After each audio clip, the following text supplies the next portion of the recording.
जी हाँ, नमस्कार दोस्तों। अब तक की सबसे बड़ी और अपडेट खबर आप लोगों को बता दें कि अभी समर सिंह हो चुके हैं जेल से रिहा, जिसको देखते हुए पावर स्टार पवन सिंह ने समर सिंह को जेल से छूटने पर दी उनको बधाई। जी हाँ दोस्तों, तो दोस्तों आप लोग बने रहिए हमारे इस वीडियो में। आप लोग को पूरा विस्तार से बताएंगे कि समर सिंह के जेल से छूटने पर पावर स्टार पवन सिंह ने कैसे बधाई दी। जी हाँ दोस्तों, उससे पहले अगर आप हमारे वीडियो पर नए हैं तो हमारे वीडियो को लाइक और चैनल को सब्सक्राइब जरूर कर ले। तो दोस्तों, जैसे कि आप लोग को पता हुआ कि आकांक्षा दुबे के निधन के बाद आकांक्षा दुबे की मां का कहना था कि मेरी बेटी के साथ जो घटना घटी है उसके दोषी समर सिंह है। जी हाँ दोस्तों, और आप लोगों को बता दें कि इसी को देखते हुए उत्तर प्रदेश पुलिस ने समर सिंह को गाजियाबाद में गिरफ्तार कर लिया था। लेकिन दोस्तों अभी सबसे बड़ी और अपडेट खबर सामने ये निकल के आ रही है। आप लोगों को बता दें कि अभी समर सिंह की जेल से रिहाई हो चुकी है। तो दोस्तों आप लोगों को बता दें कि हाई कोर्ट ने समर सिंह को रिहाई दे दिया है और कहा है कि समर सिंह को जब भी आकांक्षा दुबे के मामले में पुलिस इस पे पूछताछ करेगी तो समर सिंह को जेल आना पड़ेगा। जी हाँ दोस्तों, तो दोस्तों आप लोगों को बता दें कि भोजपुरी के किंग कहे जाने वाले पावर स्टार पवन सिंह ने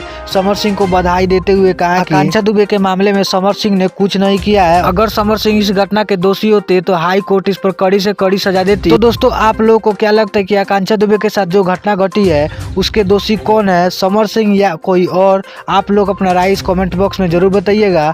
मिलते हैं आप सभी से किसी नेक्स्ट वीडियो में। जब तक के लिए जय हिंद, जय भारत।